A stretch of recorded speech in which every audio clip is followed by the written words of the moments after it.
Bonjour frères et sœurs, bonjour chers amis. C'est une si grande joie pour moi de vous retrouver ce matin encore pour partager avec vous un enseignement de la part du Seigneur. C'est le rendez-vous Un mot pour aujourd'hui. Peut-être en découvrant le titre de mon message, avez-vous été interloqué, surpris, peut-être amusé. Le titre, en effet, est le suivant. Et si l'on t'appelait Épaphras. Donc ce matin, j'aimerais tirer quelques réflexions de ce chrétien, de cet homme de Dieu, ce serviteur de Dieu, que l'on trouve dans les écrits de l'apôtre Paul et en particulier dans la lettre de Paul aux Colossiens au chapitre 4. Il y a 2 versets seulement concernant cet homme, les versets 12 et 13, mais nous y trouvons des trésors d'encouragement et d'instruction spirituelle. Je vous lis ces 2 versets. Épaphras, qui est des vôtres, vous salue, serviteur de Jésus-Christ. Il ne cesse de combattre pour vous dans ses prières, afin que, parfait et pleinement persuadé, vous persistiez dans une entière soumission à la volonté de Dieu. Car je lui rends le témoignage qu'il a une grande sollicitude pour vous, pour ceux de Laodicée et pour ceux d'Hiérapolis. Épaphras, c'est la forme contractée d'Épaphrodite, et ce nom signifie aimable. Aimable. Donc cela nous donne de comprendre que ce serviteur de Dieu, ce disciple de Jésus, était particulièrement apprécié par son entourage.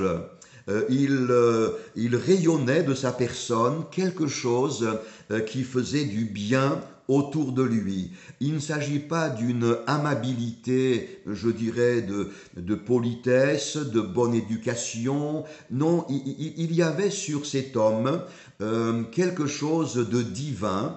Un rayonnement particulier se dégageait de sa personne.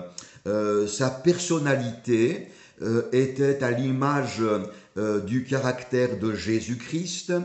Les paroles de sa bouche faisaient du bien, les expressions de son visage, son sourire, sa disponibilité, sa douceur, toujours à l'écoute pour recueillir quelques difficultés exprimées par un frère, par une sœur de l'Église, des relations fraternelles de qualité. Il y avait chez cet homme donc quelque chose d'exemplaire. Il était aimable. Vous savez, il existe des chrétiens que je qualifierais de chrétiens hérissons, de chrétiens qui s'y frottent, s'y piquent. Ce sont des exemples souvent négatifs de personnes qui vont plus facilement nous blesser par des attitudes, par des regards, des propos violents qui sortent de leur bouche. Et ce genre de chrétien est un bien triste exemple de la foi. Ce sont des personnes qui intérieurement sont certainement très malheureuses et qui rendent malheureux leur entourage. Mais il y a aussi des chrétiens Épaphras, des chrétiens qui rayonnent d'une amabilité divine. Il y a quelque chose, une douceur, une gentillesse qui se dégage de leurs paroles. Et l'apôtre Paul rend un témoignage très fort au sujet d'Épaphras. Il dit « Je lui rends le témoignage qu'il a une grande sollicitude pour vous ». C'est-à-dire que cet homme était habité d'un amour passionnel pour l'Église. Il aimait l'Église de Jésus-Christ plus que tout. Il aimait les croyants passionnément. Il était donc centré sur le bonheur de l'Église, sur ce qui allait édifier, encourager, fortifier ses frères, ses sœurs dans l'Église. Il savait très bien que l'Église n'était pas parfaite, mais il la voyait comme parfaite. Il la voyait du regard de Jésus-Christ.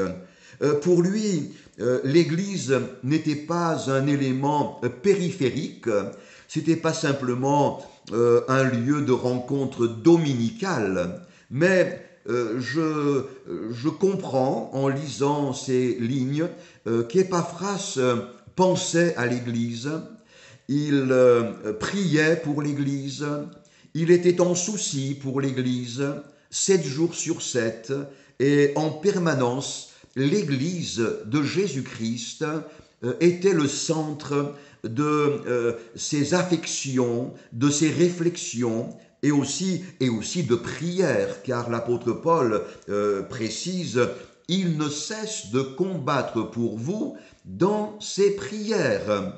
Il priait pour l'Église, pour chaque cas particulier. Dans le secret de sa piété personnelle, il se tenait devant le Seigneur, non seulement pour présenter ses besoins personnels, mais davantage les besoins de l'Église. Il priait pour que la guérison divine soit accordée à des frères, des sœurs malades, que le secours divin intervienne en faveur d'un couple, d'une famille, d'un jeune homme, d'un vieillard de l'Église. Tous les besoins de l'Église, il les portait au Seigneur quotidiennement et instamment. Il réclamait à Dieu d'exercer sa grâce et son pouvoir secourable pour son Église. Oui, frères et sœurs, que le Seigneur fasse de nous des chrétiens à l'image d'Épaphras, qu'au-delà de nos préoccupations personnelles, nous soyons dans notre cœur travaillés par le bonheur de l'Église. Mettons tout en œuvre pour le bien de l'Église, pour encourager nos frères et sœurs et leur apporter quelque chose de la part du Seigneur. Qu'il en soit ainsi, c'est là ma prière pour moi-même, pour chacun d'entre vous, que le Seigneur fasse de nous des Épaphras. Mon frère, ma sœur, et si on t'appelait Épaphras? Que le Seigneur te bénisse.